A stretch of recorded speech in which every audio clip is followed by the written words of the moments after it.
जय श्रीमन्नारायण। राधे राधे। राधा वल्लभ श्री हरिवंश, राधा वल्लभ श्री हरिवंश। जय श्रीमन्नारायण। राधे राधे। तो जैसा कि हम कुछ दिनों से बताते आ रहे हैं आप लोग को, प्राकृतिक पुरुष चेतना में संबंध तथा जो आपका चेतना हो तब और प्राकृतिक हो तब।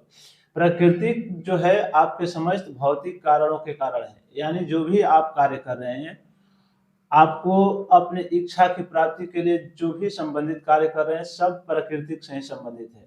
और जो भी उस का कारण, जिस कार्य को आप करते हैं उसके कारण अगर कोई भी चीज उत्पन्न होता है तो वही आप लोग के लिए कारणों का कारण है। अगर आपके परिणाम में आपके चाहत के अनुसार परिणाम आ गया तो आपके लिए सही कारण है, अगर आपके चाहत के अनुसार परिणाम नहीं आया तो आपके लिए गलत परिणाम हो जाता है। भगवान कृष्ण और अर्जुन के बीच में कैसे संवाद चल रहा है, आइए अगले श्लोक के माध्यम से जानने का प्रयास करते हैं। पुरुषः प्रकृतिस्थो हि भुंगे प्रकृति जना गुणान् कारणं गुणा संगोऽस्य सदस्वदोने जन्मसु।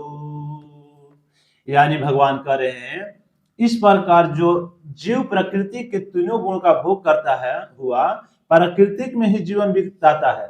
यानी जो भी आप शरीर जब से जन्म ले लिए हैं, प्राकृतिक में ही अपने जीवन को जो भी है आप रोजगार से लेकर अपने जन्म से लेकर रोजगार और मृत्यु तक आप प्राकृतिक में ही जीवन को क्या करते हैं, व्यतीत कर देते हैं। लेकिन अगर थोड़ा भी ये जो है कार्य करते हैं, आप अपने इंद्रिय तृप्ति के लिए कार्य करते हैं। लेकिन वही अगर आप भगवान के लिए कार्य करने लगे तो फिर कहेंगे कि आप भगवान के लिए कैसे समझे कि भगवान के लिए कार्य कर रहे हैं। तो इसमें आपको थोड़ा सा भी हिचकिचाना नहीं है और थोड़ा सा भी विचलित नहीं होना है।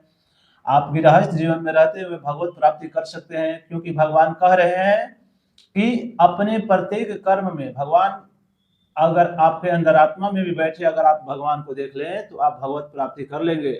अगर जो भी आप कार्य कर रहे हैं वह भगवान के रूप में, जो भी किसी के प्रति आप कार्य कर रहे हैं, अपने कर्म कर रहे हैं, वह भगवान को समर्पित करके कार्य करें, तो उस रूप से आप भगवत प्राप्ति या प्राकृतिक यानी गृहस्थ जीवन में रहकर भी आप कार्य कर रहे हैं। भगवान वही कह रहे हैं कि जो भी लोग हैं प्राकृतिक में रहते हुए ही प्राकृतिक के सारे जीवन अपना व्यतीत कर देते हैं, जन्म से लेकर मृत्यु तक। यह उस प्राकृतिक के साथ उसकी संगति के कारण है। यह प्राकृतिक जो आपके संगति के कारण है कि आपका प्राकृतिक से संबंध किस प्रकार से है, इसी का परिणाम यह होता है।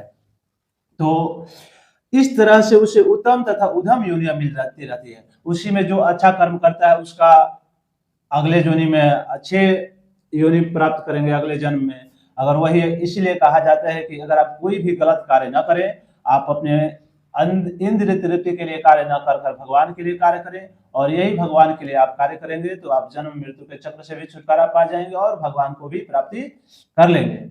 जैसा कि इस श्लोक में समझने के लिए महत्वपूर्ण है, तो आप इस बात से लेकर अपने आप को समझ सकते हैं आप किस तरह से कार्य करें, क्या कार्य करें क्या नहीं करें, इस प्रकार से आप कार्य करते रहें।